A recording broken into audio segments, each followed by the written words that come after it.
Mirë se erdhët në Living Room. Kur i ofruam ftesën të ftuarit që kemi sot, kishim parasysh edhe përgjegjësinë për të përgatitur një intervistë për të cilën jemi të vetëdijshëm që nuk mjafton një program televiziv.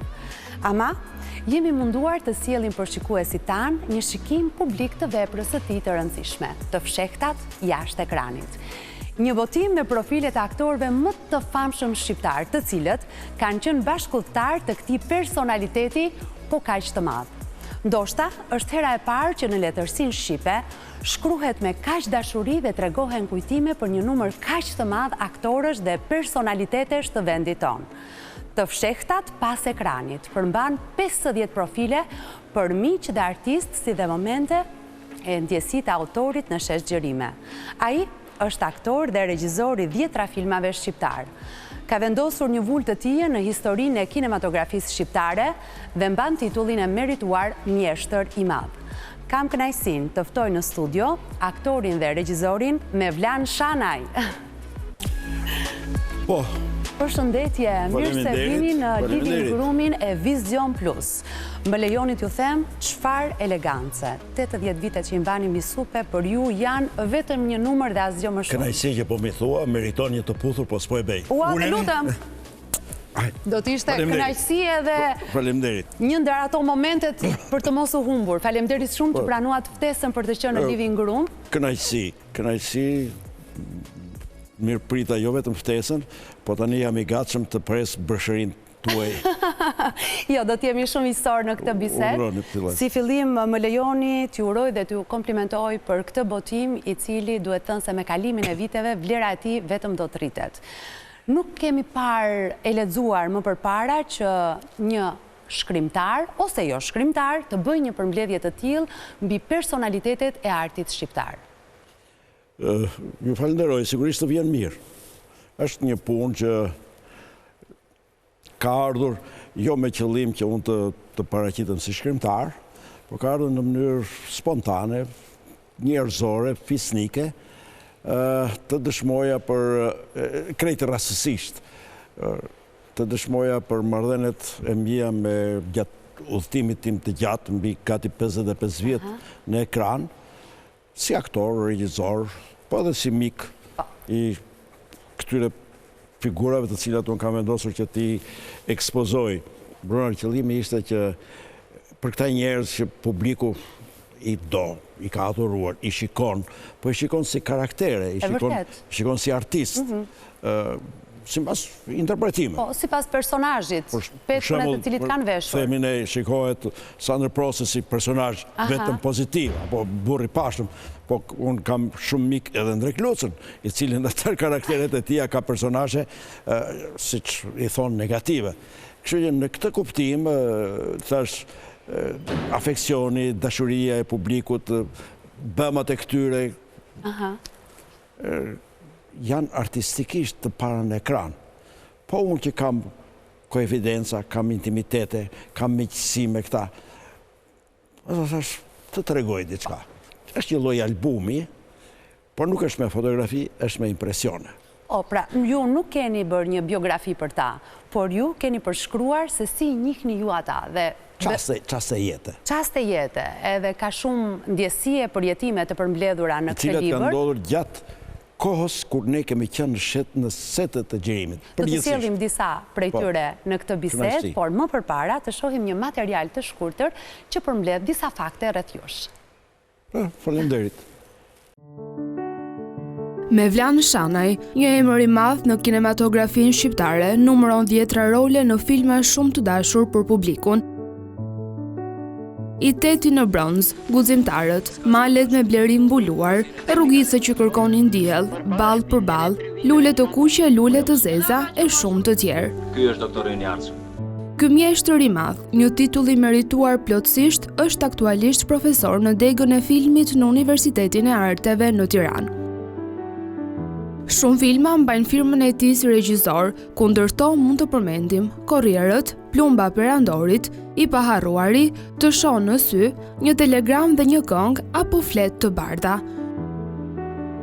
Por Mevlan Shanaj nuk është ndalur vetëm në filma, sepse një sër dokumentarësh mbajnë emrin e tij: Marie Kraja, Tefta Tashko, Gjuhë më gjuhë, Lazgush Poradeci, Berati qyteti i bardh, Zëra nga lashtësia, 4 mëngjeset, Rrugët, Bibla dhe Kurani, një ftesë nga Iliri.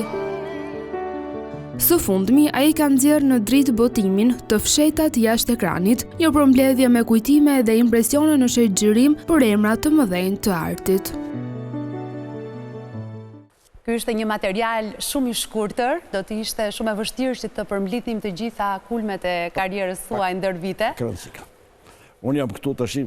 Tani le të bisedojmë.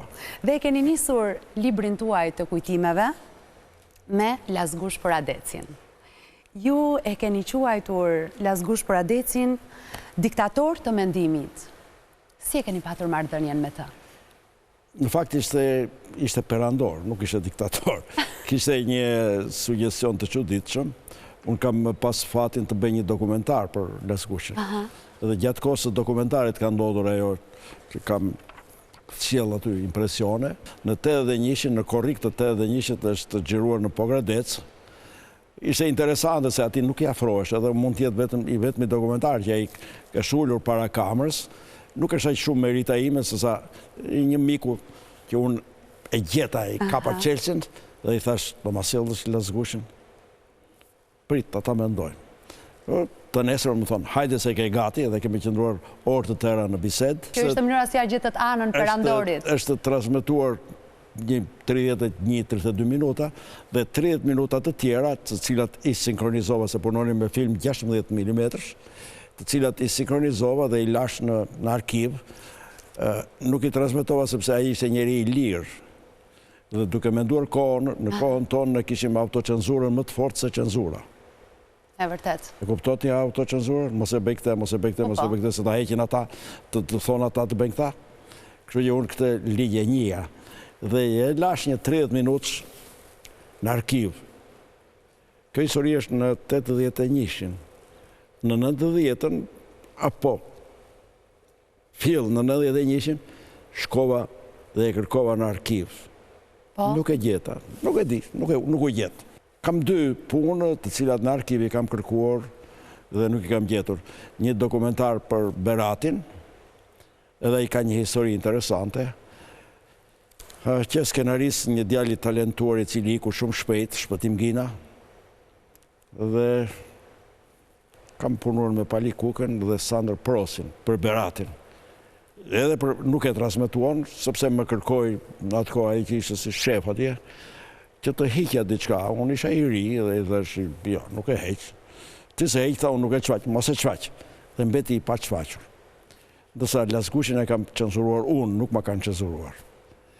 Gjera gjatë kohës kriju, se mirë po sot është bërë shumë e modës, që i bjen gjokësit kështu, duke thënë unë ashtu kështu. Unë nuk bëj pjesë ke rebelit. Unë bëj pjesë ke njerëzit mendoj komod, serios, po që kam ditur të pozicionohem sipas kërkesave. Edhe ta censuroni vete ndonjëherë, kur është dashur. Jo, censurohet, sepse ishte i tillë ishte sistemi. Qëndrojmë tek libri dhe tek një tjetër personalitet për të cilin ju keni shkruar, me të cilin jeni takuar edhe në sheshgjërimin e filmit I Teti në bronz, që është Mihal Stefa. Ju keni thënë se ju ka dhënë ndjesinë e babait të munguar, ndonse ai pati një jetë shumë të vështirë, nuk krijoi asnjëherë familje. Çfarë ndodhi me ta? Figurë e madhe. Ai është tipik aktori i roleve të vogla, por që bën veprën e bën të madhe. Ishte një njeri shumë I veçantë, ka shumë role në teatr dhe në kinema. Dhe unë jam njohur në sheshet e xhirimit, juve e thatë, kur kam vajtur isha student, kur je student, mi përmëndesha me këta personalitete. Në një farë kuptimi, unë kam qenë njeri me fatë. Ti jesh ende student dhe të kesh Sandër Prosin, Kadri Roshin, Pandira Ilin, Piromanin, Mihal Stefan, Begjet Nelkun, Vanjush Furgjiu, është një shkollë e madhe. Dhe nga në atë libër kam thënë impresionet për Mihalin, aktor modest, me një jetë të çuditshme të trazuar. Unë shkova për të bërë një dokumentar. Mezi e gjeta shtëpinë të Vorribomit, atëherë ishte Vorribomit, nuk është kështu siç e shikoni ju. Një vend I mbetur atje, I harruar dikund në në qoshet Tiranës. E gjeta shtëpi i Thënqin. Dhe kur vajta atje, u trondita shumë. Ishte një shtëpi e varfër, e mjeruar, tavani ishte me kartona. Ai kishte një krevat, më nxori nga një kuti këpucësh, më nxori gazetat, se kisha ardhur nga Korça, nga Lëvizja Amatore e Korçës. Dhe më nxori ca gazeta, ca fotografi. Edhe ku të gjiroje, një shtëpi e varfër, e mjeruar, po me një pasuri të madhe, pasuri e jashtëzakonshme. Kishte Biblën që mante në një stek, atë libri që lexonte për natë, s'kishte krijuar familje. E ja kështu, më mbeti ai... Çfarë kishte ndodhur me jetën e tij? Nuk e pyeta. Ai s'fliste, ishte shumë modest. Dhe unë nuk e pyeta se si kishte shkuar jeta e tij. Unë i thosha Xhamihali. Xhamihali, kur dola, isha me Stefan Gajon, një nga kamerat, Stefan Gajo, Palikuke, nga kamerat e para të televizionit, po që mbeten të parat edhe sot në nivelin e tyre artistik. Nuk e pyeta, se ashtu ishte jeta e tij, ishte një burr shumë modest. Mirë, por nuk e bëra dot dokumentarin, thash, ku ta xhiroj, çfarë të tregoj? Dhe këto kujtime i keni përmbledhur në këtë botim. Se aq mend kisha atere, ta kisha xhiruar, le ta mbaja. Humbje madhe. Por keni shkruar për Sander Prosin. Mik, nga miqtë e mi më të mirë. Dhe për të keni thënë se është njeriu me shpirtin delikat që e do punën, e ka dashur shumë punën. Unë për Sander duhet të kem thënë që kam përshtypjen se ishte njeriu që të shikonte dhe të dëgjonte. Është cilësia e rrallë. Të shikonte dhe të dëgjonte. Sander Prosi. Burri veçantë, burri ditur, fisnik, i respektueshëm, i dëgjueshëm. Nuk më ka zënë ndonjëherë veshi në jetë të dëgjoj nga Sander Prosi të përflasë dikë. Përveç se respekt, konsiderat. Njeri me një ndjesi dhe shpirt të madh. Kadri Roshi, me që se flasim kështu, jo vetëm të dëgjonte kur punoje në set, po kishe një disiplinë gati fëminore. Mua më kujtohesh familja ime ku isha në klasë 3, më i mend që ngrija 2 gisha për t'i thënë zysh. Kadri Roshi këtë e bënte në këtë moshë. Tek ajo sekuenca që dhat juve, e kisha në set me Rikard Ljarën, Pavlina Manin, dhe thot, me leje regjizor. Unë nga këta njerëz kam mësuar shumë në jetë. Sandri që të shikonte në sy dhe të dëgjonte, Kadriu që të thoshte me leje. Nëse do ta thuash që Kadri Roshi ishte një gjeni, mund ta thuash lehtësisht këtë gjë sepse nuk je gabim. Në interpretim. Në interpretim. Dhe në çdo dalje të tij, se themin kam thënë për Kadriu në interpretim, siç mund të kem thënë edhe për Ismail Kadaren në si shkrimtar. Por nuk besoj se kam gabuar kur e kam quajtur kështu. Në çdo rol ai ka një batutë që nuk harrohet. Ati i ngjiste, ai sikur i vinte spontanisht. Ishte mënyra si interpretonte ai. Në çdo film ai nuk harrohet. Thot se publiku i di më mirë se unë këto, po gërmo, por nuk e harron njëri. E vërtet është. Po më thënë, hani Johani, po di unë se nuk, po ishte i tillë që dinte të bënte gol. Do të flasim për një tjetër aktore, që është Raimonda Bulku. Ju keni thënë se marrëdhëniet me të asnjëherë nuk kanë dogan. Po, e kam njohur herët, sa erdhi në kinema tek filmi Dimri i fundit, ishim së bashku, mund xhiroja korrierët në Dardh, ata xhironin. Dhe qysh atëherë deri në fund, misia ka kaluar ndër vite, kam pas edhe partnere. Nuk kemi cenzuruar njëri tjetrin me Raimondën. Tashi, mos më shkëput vetëm Raimondën, se ajo është edhe kështu si bukuroshe edhe njeriut, do më thënë, i vinë në mend të femrat e bukura, po unë kam pas një partnere të shkëlqyer Yll Kamujën. Do të flasim edhe për të, por shohim një mesazh për ju. Nga këto zonjat e bukura, të hishme, të talentuara dhe frymëzuese që ju përmendët. Ato mund të thonë, por nuk e din ato se sa shumë i dua unë. Të flasësh për Merlan Shanaj, nuk është e mirë. Jemi shumë herë të njohur bashkë, kur Merlan ishte një regjisor i ri dhe mbase bënte filmin e parë televiziv në Darë të Korçës, ndërsa unë isha një aktore e re që interpretoja në një film të kinostudios, 2 grupe gjeni bashkë. Aty pata një përshtypje që në grupi televizionit ishte një regjisor shumë ndjemat dhe që nuk duke dhe i rekt, por shumë shpejt, mbas disa vitesh u bëm kolegë. Ishim një çift në filmin Ball për Ball, të romanit të famshëm të Ismail Kadares. Aty pash një plan tjetër, një artist të mrekullueshëm, por një njeri, dhe një partner që tinte të komunikonte, tinte të thoshte gjithçka që mund të duhej për ta bërë sa më këndshëm dhe sa më realiste atë marrëdhënie në çift. Pastaj miqësia jonë ka vazhduar gjithmonë, derisa Mevlani ka xhiruar shfaqje të teatrit kombëtar dhe janë të xhiruara shumë bukur, janë gati si një film në skenën e teatrit dhe janë kujtime shumë bukura artistike. Mevlani është një artist që ka treguar vlera të jashtëzakonshme në punën që ka bërë me filmin edhe me kontributin e tij në televizionin shqiptar. Është një bashkëshort i rrallë dhe i mrekullueshëm dhe një baba shëmbullor që ka 2 fëmijë të jashtëzakonshëm. Unë e përshëndes, do të uroja që Mevlani të bënte punë shumë të bukura, siç ti të bëj ai dokumentarët për njerëz që ky vend ka nevojë t'i mbajë në memorien e vet.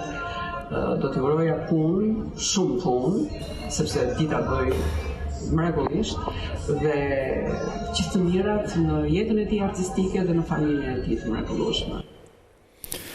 Po, faleminderit Monda. Raimonda gjithmonë e kursyer në daljet e saj publike, por ka disa persona që i veçon edhe nuk mund të moshtosh disa fjalë. Këto që i ka thënë për mua për bashkëpunimet që ju keni patur. Dhe ajo nuk ishte dogan. E ka mike. Flasim për Yll Kamujon, me cilën ju keni patur disa role së bashku. Për Yll Kamujon ju keni thënë, ekrani nuk arriti dot në nivelin e saj të mjeshtërisë. Se mendoni se ekrani i mbeti borxh Yll Kamujos? I mbeti borxh, është ndjesia ime. Ajo është një nga aktoret padyshim më të spikatura të skenës dhe ekranit shqiptar. Po kur Yll ka pati majat në skenë, dhe të jesh aktore teatrit është e vështirë. Është e vështirë. Kinemaja ka truk. Kinema si që është e letë, është edhe e vështirë kinemaja, sepse të fikson në qasin dhe s'korrigjohet. Po pati vitet që Yll ka pati një lloj, nuk di, pati një shkëputje nga ekrani. Unë jam njohur herët me Yllën tek filmi i Teti në bronz, ai ishte nxënëse liceut.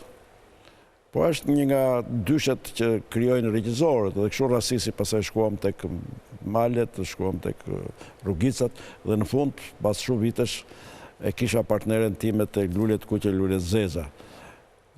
Një aktore që çdo kush nga regjisorët ka pas dëshirë, ka pas kënaqësi ta ketë Yllën në para kamerës.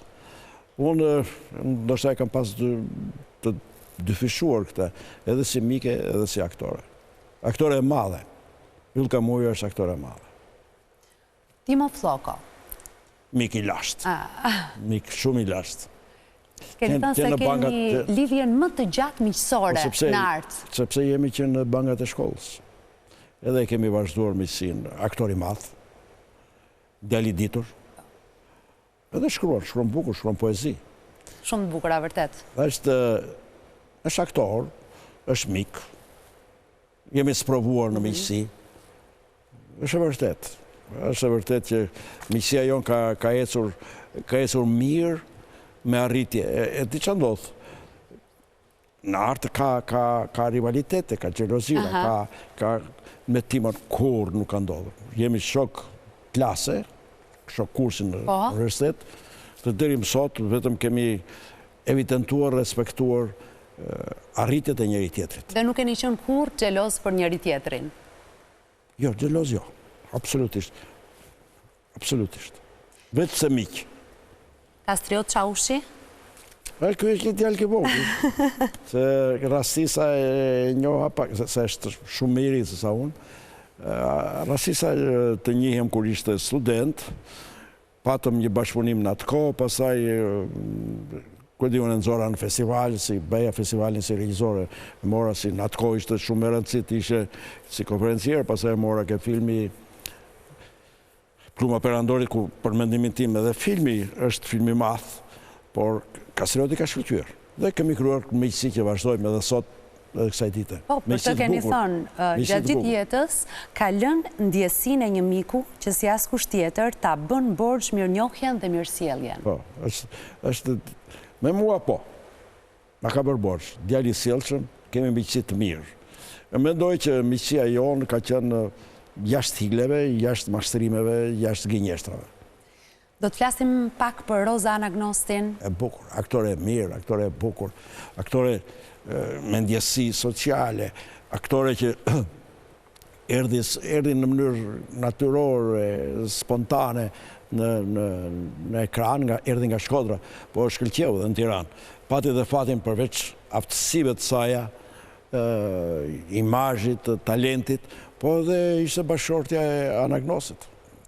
Anagnosi ishte Anagnost, emër suggestionues i ekranit shqiptar. Ju keni thënë për të, fama nuk e tjetërsoi, por i dha dimension social. Po, është e vërtetë. Çfarë do thotë kjo? Po se në përgjithësi ndodh në jetë që njerëzit që bëhen kështu publik, marrin një emër, edhe diçka qatërsohen në karakter, në sjellje, në veset, ndërsa Roza vetëm u bë sa më e prekshme, sa më sociale. Mbeti e thjesht.